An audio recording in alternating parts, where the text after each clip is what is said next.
नमस्कार दोस्तों, छोटी चर्चा ज्योतिष के ऊपर। पूर्व काल के भीतर हमने आप लोगों के साथ कई विभिन्न श्रृंखलाएं आरंभ करी, किंतु कुछ निजी और एवं कुछ स्वास्थ्य कारणों से उन श्रृंखलाओं को हम आगे बना ना पाए। कई बार हमारे मित्र मंडल, ज्योतिष के छात्र मंडल, ज्योतिष के जिज्ञासुओं ने ये कहा कि इस आपने जो श्रृंखला करी उसको पूरा कर दीजिए। तो हमने एक श्रृंखला वार के भीतर 28 विभिन्न नक्षत्रों में व्यक्ति का जन्म हुआ हो तो उसके ऊपर हमने एक श्रृंखला आरंभ करी थी, जिसमें हमने रविवार, इतवार, सोमवार, चंद्रवार, मंगलवार, भोमवार तक की श्रृंखला हमने आप लोगों के साथ साझा कर दी थी। आज उसी श्रृंखला को आगे बढ़ाते हुए बुधवार एवं 28 नक्षत्रों के भीतर जन्म, अर्थात किसी व्यक्ति का जन्म बुधवार में यदि कृत्तिका में हुआ है, अश्विनी में हुआ है, तो क्या फल की प्राप्ति हो सकती है। यह विशेष बात क्या है जिसके ऊपर हम आप लोगों के साथ एक साक्षात्कार कर रहे हैं कि यहाँ नक्षत्रों की संख्या 27 न होकर अपितु 28 है। क्यों? क्योंकि इस योग के भीतर अभिजीत नामक नक्षत्र का भी व्याख्यान दिया हुआ है, जो कि अपने आप में बहुत ही सुंदर, शक्तिशाली एवं योग प्रदान करने वाला नक्षत्र है।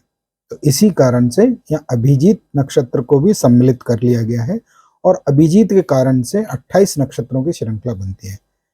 श्रृंखला को आरंभ करते हैं। बुधवार के भीतर 28 विभिन्न नक्षत्र, मूलतः इनके नाम दिए गए हैं और उस नाम की परिभाषा अंत में हम आपको बताएंगे कि नाम के अनुसार किस प्रकार से समझे, इसका परिणाम क्या हो सकता है। वैसे नाम ही अपने आप में बहुत पूरा सार्थक शब्द का उत्तर दे देंगे आपको। प्रारंभ करते हैं। बुधवार के भीतर यदि व्यक्ति हस्त नामक नक्षत्र में जन्म लेता है, आनंद नामक योग बनता है, अर्थात ऐसा व्यक्ति जीवन में आनंद लेने वाला, सदा सुखी रहने वाला होता है। विषम परिस्थिति में भी, कठिन परिस्थिति में भी ऐसा व्यक्ति आनंद की प्राप्ति लेता है। बुधवार के भीतर चित्रा नामक नक्षत्र में यदि व्यक्ति का जन्म हो, बुधवार एवं चित्रा नामक नक्षत्र, शास्त्र क्या कह रहा है, काल दंड नामक योग का निर्माण होता है। बीच में यदि अवांछनीय ध्वनि आए उसके लिए पहले से क्षमा चाहते हैं। काल दंड नामक योग का निर्माण होता है। चित्रा नक्षत्र बुधवार, अर्थात उस समय काल दंड नामक योग का निर्माण होता है, जिसके कारण से कई बार जीवन में आपदाएं भी आ सकती हैं। व्यक्ति को काल दंड का अर्थ है समय का डंडा, तो इसी कारण से व्यक्ति को समय का सदुपयोग करना चाहिए, जिससे कि किसी भी प्रकार का जीवन में कोई समय का दंडा ना पड़े। कई बार ये सोचेंगे कि हमने ये उस समय पे क्यों नहीं किया जिससे हमें ये प्राप्ति हो सकती थी। बुधवार के भीतर स्वाति नामक नक्षत्र क्या कहलाता है, धूम्र नामक योग का निर्माण करता है। धूम्र नामक योग है ऐसे लोगों के मन में जो कोई निर्णय लेने की क्षमता है वो कई बार थोड़ी धूमिल हो जाती है। इस कारण से इसमें धूम्र नामक योग का निर्माण ज्योतिष शास्त्र कहता है। तो यदि बुधवार के भीतर स्वाति नामक नक्षत्र में व्यक्ति का जन्म हुआ तो अपने निर्णयों के लिए घर में किसी वृद्ध से, किसी बड़े से अपना परामर्श जरूर करें, जिससे उनके निर्णय बिल्कुल सटीकता से, ठीक प्रकार से लिए जा सके। बुधवार एवं विशाखा नक्षत्र, बुधवार के भीतर विशाखा नक्षत्र का उदय हो, जन्म हो, तो प्रजापति नामक योग का निर्माण होता है। ऐसा व्यक्ति कहीं ना कहीं अपनी नीचे बहुत सारे लोगों का पालन करता होता है। प्रत्यक्ष या परोक्ष रूप से उसके एक ये भी कहा जा सकता है कि उसका परिवार बड़ा हो सकता है, उसका कुनबा बड़ा हो सकता है, या ऐसे किसी संस्थान के अंदर उसका कार्य क्षेत्र हो सकता है जहां उसके अधीनस्थ कई सारे कर्मचारी कार्य करते हों, इसीलिए उसे प्रजापति कहा। साथ ही साथ ये भी है, यदि अगर इस प्रकार का योग ना भी बने तब भी ये समझ लेना चाहिए कि ऐसा व्यक्ति बहुत सारे लोगों को अपने साथ लेके चलेगा। बुधवार के भीतर अनुराधा नामक नक्षत्र, सौम्य नामक योग का निर्माण करता है। ऐसे व्यक्ति मृदुभाषी होते हैं और सौम्य स्वभाव के होते हैं।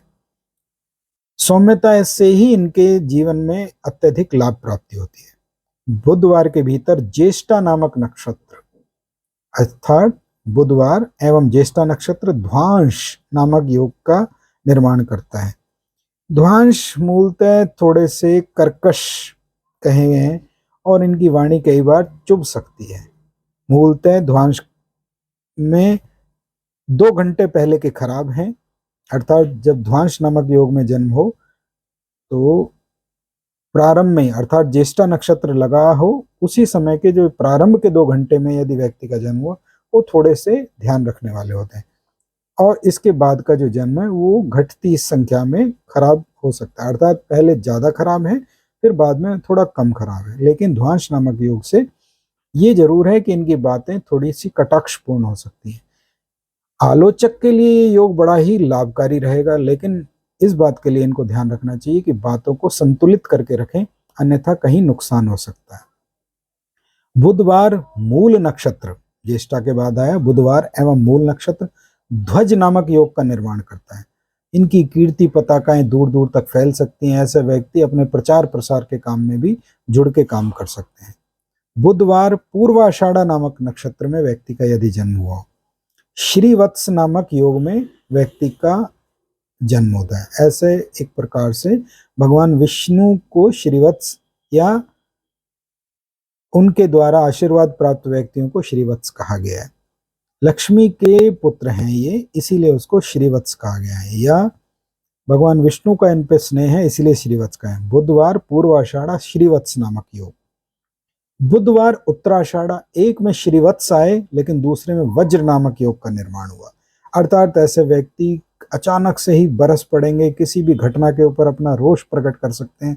जीवन में संयम संतुलन बहुत ही आवश्यक है, किंतु जब इनका नाम वज्र नामक योग में हुआ तो कहीं ना कहीं इस बात का तो आभास होता है कि ये अपने आप पे संयमित रहने में थोड़ा सा दिक्कत करेंगे, तो ऐसे कार्यों में लगे रह सकते हैं जहां से इनको किसी ना किसी प्रकार से तीव्रता दिखानी हो, तो उसमें तो ये बहुत ही लाभकारी रहेंगे, अन्यथा कहीं ना कहीं जीवन में नुकसान भी हो सकता है। उपाय ज्योतिष के भीतर हम क्या समझते हैं या किस प्रकार से हमें उपाय ज्योतिष को समझना चाहिए? योग के भीतर उसके कारण छुपे हुए हैं व्यक्ति के स्वभाव के, ग्रह के भीतर उसके कारण छुपे हुए हैं उसके स्वभाव के, राशि लग्न के भीतर उसके कारण छुपे हैं। यदि व्यक्ति उनके कारण से समस्याग्रस्त है या उनके कारण से आगे बढ़ सकता है तो वहीं से व्यक्ति उपाय ज्योतिष के बारे में भी समझा जा सकता है।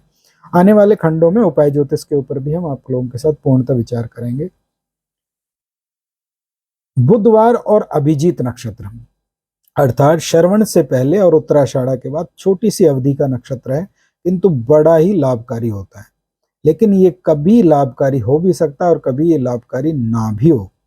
जैसे बुधवार के भीतर यदि अभिजीत नामक नक्षत्र का जन्म हो तो मुद्दसर या मुद्दगर नामक योग का निर्माण होता है। मुद्दगर एक प्रकार का मूसल है जो चीजें कूट कूट के निकालता है।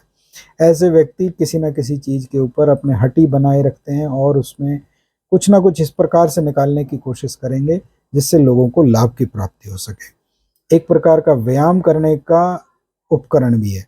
ऐसे व्यक्ति अपने पास ऐसा कोई ना कोई उपकरण सदैव अपने पास रखेंगे जिससे इनके स्वास्थ्य में लाभ मिल सके। बुधवार एवं श्रवण नामक नक्षत्र, यदि बुधवार में जन्म है और व्यक्ति का जन्म श्रवण नामक नक्षत्र में, छत्र नामक योग का निर्माण करता है। छत्र मूलतः राजा की छतरी कही गई है या राजा का आश्रय कहा गया है।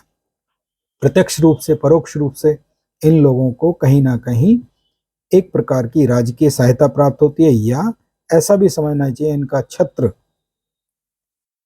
बना रहेगा, मुकुट बना रहेगा। बुधवार के भीतर धनिष्ठा नामक नक्षत्र में व्यक्ति का जन्म हो तो मित्र नामक योग का जन्म हो कहा गया है। मित्र नामक इस व्यक्ति के मित्र बहुत होंगे।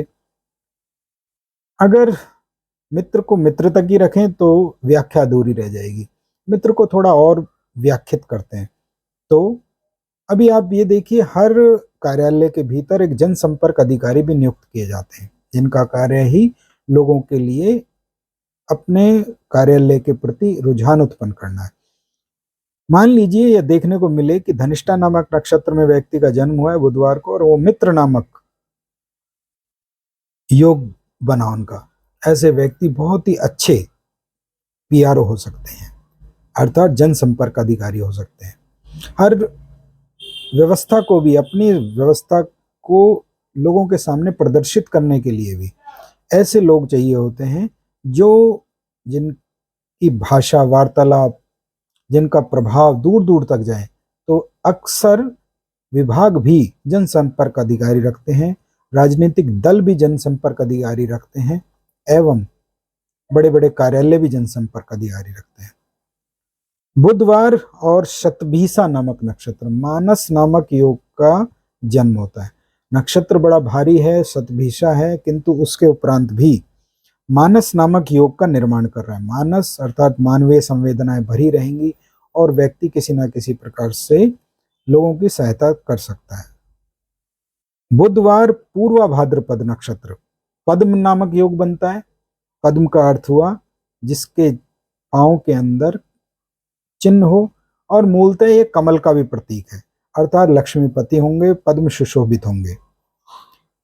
उत्तरा भाद्रपद बुधवार, बुधवार के भीतर उत्तरा भाद्रपद में जन्म हो, लुम्बक नामक योग का निर्माण होता है। ऐसा व्यक्ति के पास इस प्रकार का धारदार हथियार हो सकता है जिससे वे किसी के ऊपर आक्रमण कर सकें, किंतु साथ ही इसको सकारात्मक दृष्टि से देखें तो ऐसा भी हो सकता है कि इनके ऊपर कोई भी प्रहार करेगा, चाहे वो वार्तालाप से, चाहे वो कटाक्ष से, तो ये उसका प्रत्युत्तर भी जरूर देंगे। साथ ही साथ लुम्बक नामक है तो इनको सावधान भी रहना चाहिए कि इनको किसी ना किसी प्रकार के अस्त्र से, क्षमा कीजिएगा, शस्त्र से हानि हो सकती है। बुधवार एवं रेवती नामक नक्षत्र, जबकि विंशोत्तरी दशा ग्रह के जब नक्षत्र संख्या पढ़ते हैं तो बुध का एक नक्षत्र रेवती भी है। रेवती नामक नक्षत्र बुधवार का ही है और बुध में ही उसका जन्म हुआ, तो उत्पात नामक योग बनाया। देखिए कितनी बड़ी विचित्र सी बातचीत है कि अपने ही विंशोत्तरी दशा नक्षत्र के भीतर उसका जन्म हो रहा है, लेकिन उत्पात नामक योग बना रहा है। उपद्रव के साथ जोड़ के देखा गया है, और ये ध्यान रखना चाहिए कि ऐसा व्यक्ति किसी न किसी प्रकार का विघ्न उत्पन्न कर सकता है। पूर्व काल में एक चर्चा हमने देखी, या एक संदर्भ हमने देखा कि एक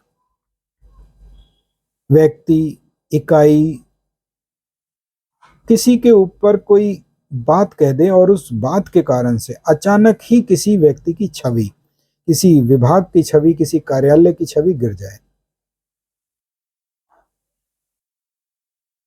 योगों में यह भी देखने को मिलता है कि व्यक्ति कभी कभी आलोचनाओं के द्वारा भी धन कमाता है।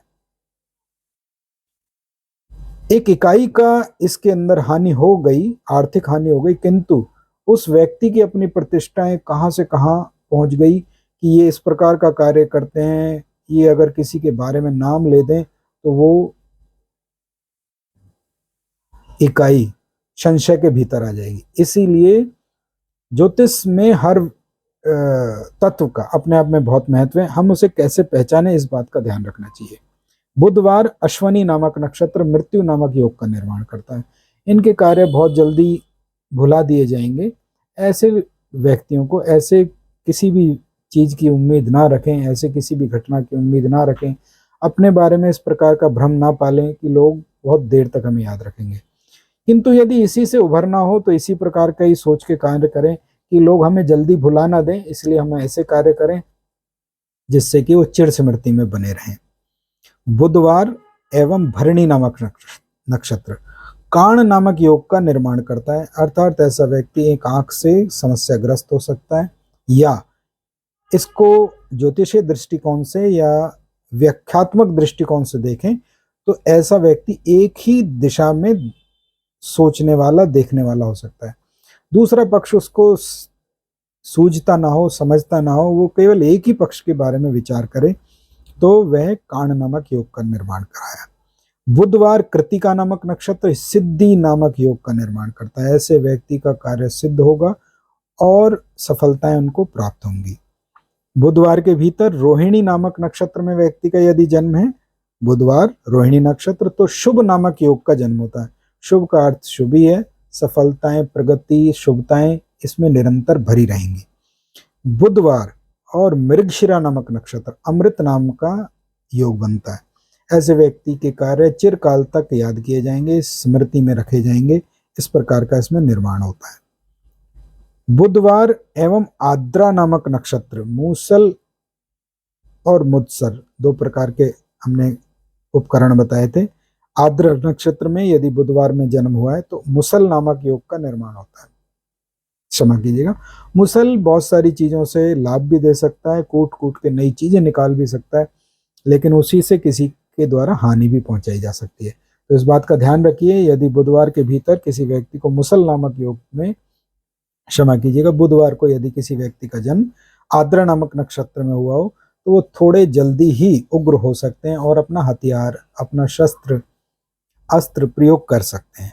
बुधवार पुनर्वसु नामक नक्षत्र गद्द नामक योग का निर्माण करता है। गद्द नामक योग रोग के बारे में कहता है। ऐसे व्यक्ति को जटिल शारीरिक समस्याएं रह सकती हैं, थोड़ा ध्यान रखना, अपने स्वास्थ्य का सदैव ध्यान रखना चाहिए। बुधवार एवं पुष्य नामक नक्षत्र में व्यक्ति का जन्म मातंग नामक योग का निर्माण करता है। मतवाली चाल है, हाथी गज का प्रतीक है।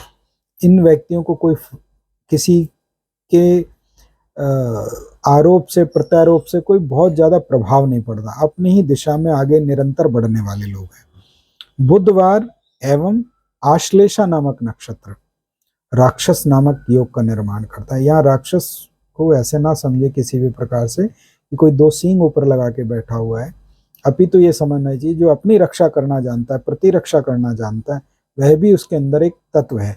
तमस ज्यादा होती है इन लोगों के अंदर, ऐसे लोगों को हर चीज थोड़ा तुरंत चाहिए होती है और तमस के द्वारा चाहिए होती है। बुधवार मघा नामक नक्षत्र में व्यक्ति का जन्म हो तो चर नामक योग होता है। चंचलताएं भरी रह सकती हैं, लगातार कार्य करने के लिए लगातार बने रहेंगे, तीव्रता चंचलता के कार्यों में जुड़े रहेंगे तो लाभ मिलेगा। बुधवार एवं पूर्वा फाल्गुनी, मघा के बाद आया पूर्वा फाल्गुनी, स्थिर नामक योग का निर्माण होता है। एक में चर है, एक में स्थिर है। ऐसे व्यक्ति यदि कोई स्थायी कार्य करना चाहते हैं तो उनके लिए बहुत ही अच्छा है, लेकिन चलायमान कार्य करना चाहते हैं, मूलतः यदि देखना चाहिए तो जो नौकरी है वो एक प्रकार से स्थायी है और जो व्यापार है वो अस्थायी है, क्योंकि उसमें निरंतर आपको परिश्रम करना पड़ेगा। वैसे दोनों में करना पड़ता है, किंतु ये स्वाभाविक सी बात है कि यदि आप किसी के अधीनस्थ, किसी के साथ मिलकर नौकरी कर रहे हैं तो आपको परिश्रम तो करना पड़ेगा, किंतु उस इकाई को आगे ले जाने की जिम्मेदारी, उसका भार मूलतः उस इकाई के स्वामी के ऊपर होता है। इसीलिए कहा स्थिर नामक योग का निर्माण होता है। इनके लिए व्यवसाय से अधिक नौकरी करना बहुत ही लाभकारी रह सकता है। बुधवार एवं उत्तरा फाल्गुनी वर्धमान नामक योग का निर्माण कराता है। वर्धमान का अर्थ ही है निरंतर वृद्धि, वर्धमान के साथ जोड़ के देखी गई है। तो जिन कार्यों को आगे बढ़ाना हो उन कार्यों के लिए वर्धमान नामक योग बहुत ही लाभकारी रहेगा। इस प्रकार हमने बुधवार एवं 28 नक्षत्र आप लोगों के साथ साझा किए। पीछे के रविवार, सोमवार, मंगलवार के YouTube पे आप जाके हमारे कार्यक्रम में देख सकते हैं कि किस प्रकार से उसमें नक्षत्रों में किस किस प्रकार के जन्म बताए गए हैं। साथ ही उसका लिंक हम अपने डिस्क्रिप्शंस के अंदर भी डाल देंगे। एक खंडन भी करना चाहते हैं हम यहाँ पे, ये सारी की सारी जो चर्चा है, व्याख्या है, ये ज्योतिष के ग्रंथ के आधार पे है, अर्थात वैदिक ज्योतिष में जो लिखा हुआ है इसको अनुभवों के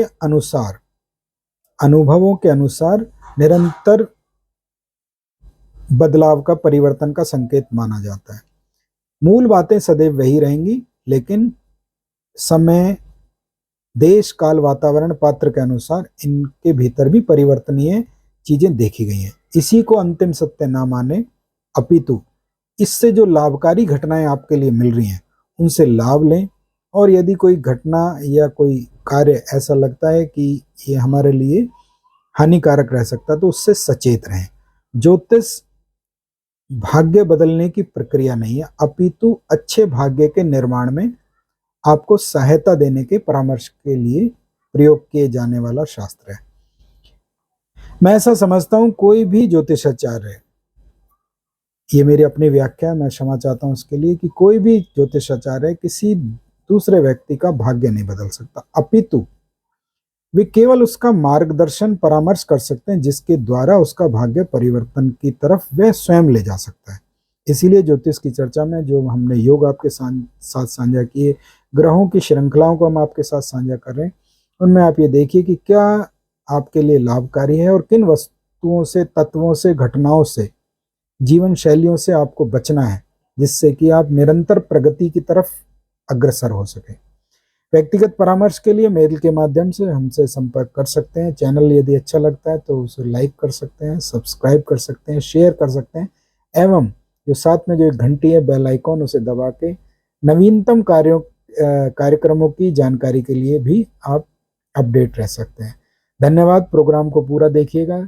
कौन सा योग कहाँ लग जाए और किससे उसका लाभ मिल जाए, ये ईश्वर की एक कृपा है। क्योंकि कभी कभी एक बड़ी पुस्तक के भीतर भी एक छोटा सा वाक्य आपके लिए बहुत लाभकारी हो सकता है।